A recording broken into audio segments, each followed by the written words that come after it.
काली। ओम काली। एक सवाल है महाराज जी, जिसका जवाब हर कोई जानना चाहता है।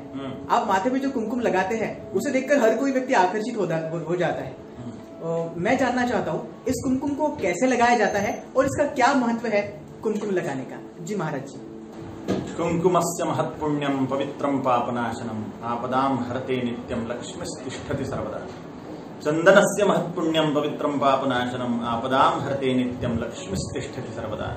गंधद्वारां दुराधर्षां नित्यपुष्टां करीषिणीं ईश्वरीं सर्वभूतानां तामिहोपभयश्रियम्।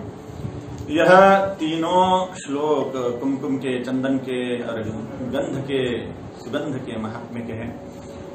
जो लोग कुमकुम तिलक करते हैं, चंदन का तिलक करते हैं, उन पर महालक्ष्मी की सदा कृपा रहती है, उनकी आपदाओं का नाश होता है, ऐसे शास्त्रों में बोला गया है। और 3 प्रकार से जो सिद्धियां मिलती हैं, पूर्व जन्मकृत साधना से जन्मतः सिद्धियां प्राप्त होती हैं, अभी की योग साधना, तंत्र साधना से अभी सिद्धियां मनुष्य पा लेता है, और वनस्पतियों से सिद्धियां मिलती हैं। अब ये कुमकुम जो है, यह हल्दी और चूना मिला देने पर कुमकुम बनता है।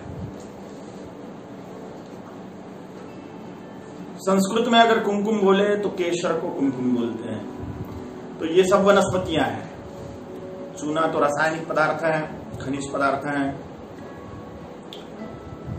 हल्दी यह वनस्पति की जड़ है।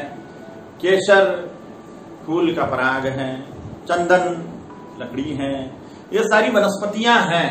इन वनस्पतियों और रसायनों के संयोग से एक विशिष्ट प्रकार का तत्व बनता है, जिससे व्यक्ति को बहुत ज्यादा फायदा होता है।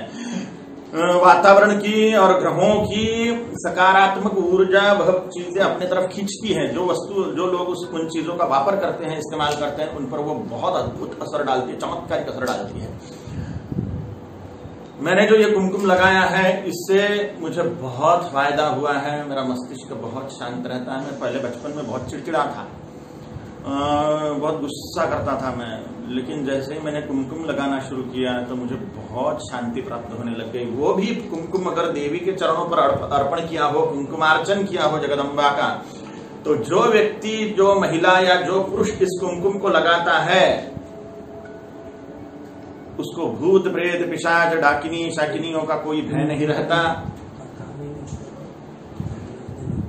आपदाओं का कोई भय नहीं रहता, आधिदैविक संकटों का कोई भय नहीं रहता। उसका मस्तिष्क शांत रहता है, आज्ञा चक्र जागृत होता है। इस प्रकार के अनेक फायदे इससे होते हैं। देवी के चरणों पर चढ़ाए हुए कुमकुम जिसने लगाया हुआ है, उस पर अभिचार प्रयोग, तांत्रिक प्रयोग जल्दी सफल नहीं होते। बहुत पावरफुल तांत्रिक चाहिए ऐसे व्यक्ति पर तांत्रिक प्रयोग करने के लिए। इसलिए कुमकुम जरूर लगाना चाहिए। अब मैं कैसे लगाता हूं, तो पतंजलि का सुहाग टीका नाम का एक लिपस्टिक के जैसा पदार्थ आता है। सुहाग टीका रामदेव बाबा जी ने बनाया हुआ है, पतंजलि में आता है, मिलता है। तो पतंजलि सुहाग टीका लाइए, लिपस्टिक के जैसा रहेगा। उसमें मोम, रक्त चंदन वगैरह जड़ी बूटियां मिलाई हुई हैं। और उससे पहले, वो मोम होने के कारण पहले उससे जैसा आकार आपको चाहिए वैसा गोला बना लीजिए, और हल्दी वाला कुमकुम बाजार से लाइए और उस पर चिपका दीजिए। पतंजलि का कुमकुम भी आप ले सकते हो। श्री गोपाल कुमकुम मिलता है हल्दी वाला, उज्जैन का, वो भी ले सकते हैं। अन्य जगह से आप हल्दी वाला कुमकुम ले सकते हो। हल्दी वाले कुमकुम की ये पहचान है कि उसका दाग पीला गिरता है, उसका दाग लाल नहीं गिरता। अगर ये मैं धो लूं, इसको तो साबुन लगा के धोना पड़ेगा, पसीना आए तो भी ये नहीं निकलेगा, क्योंकि ये वो सुहाग टीका लगा के, पतंजलि का सुहाग टीका लगा के उस पर वो चिपकाया हुआ है, बाकी आजू बाजू का कपड़े से पोंछ लिया हुआ है, तो पसीना आने पर भी ये नहीं निकलेगा। इसको पोंछना अगर है तो नरम कपड़ा, जो सादा प्लेन कपड़ा, ये तो खुरदरा है, प्लेन कपड़ा लेके इसको ऐसे लगा दिया और निकाल दिया तो भी ये निकलेगा नहीं। तो पसीना पोंछे जाएगा लेकिन कुमकुम नहीं निकलेगा। इसको ऐसा जोर लगा के पोंछना पड़ेगा, या साबुन लगा के ऐसा मल के धोना पड़ेगा उसको, तो ही निकलेगा वो। इतना व्यवस्थित बैठता है। और वो प्राकृतिक मोम और केसर, चंदन, रक्त चंदन वगैरह मिला हुआ होने के कारण वो सुहाग टीका, आपकी स्किन भी खराब नहीं होगी। वैसे हल्दी वाला जो कुमकुम है वो स्किन को पोषण देता है, स्किन की डैमेजेस को सुधार देता है, स्किन को सुंदर बनाता है। क्योंकि उसमें हल्दी भी है और चूना भी है। चूना शरीर के लिए बहुत अच्छा होता है और हल्दी वाला जो कुमकुम होता है वो आज्ञा चक्र को बहुत प्रभावित करके जागृत कर देता है। तो ये पदार्थ जो है मनुष्य को बहुत उन्नति प्रदान करते हैं, सौभाग्य प्रदान करते हैं। वैसे भी कुमकुम और चंदन इत्यादि वनस्पतियों का टीका लगाने से सभी देखने वाले अपने लिए अनुकूल हो जाते हैं, अपने लिए सद्भाव संपन्न होते हैं। इसलिए हमें अवश्य कुमकुम या चंदन लगाना चाहिए, ओम काली, अथवा भस्म लगाना चाहिए।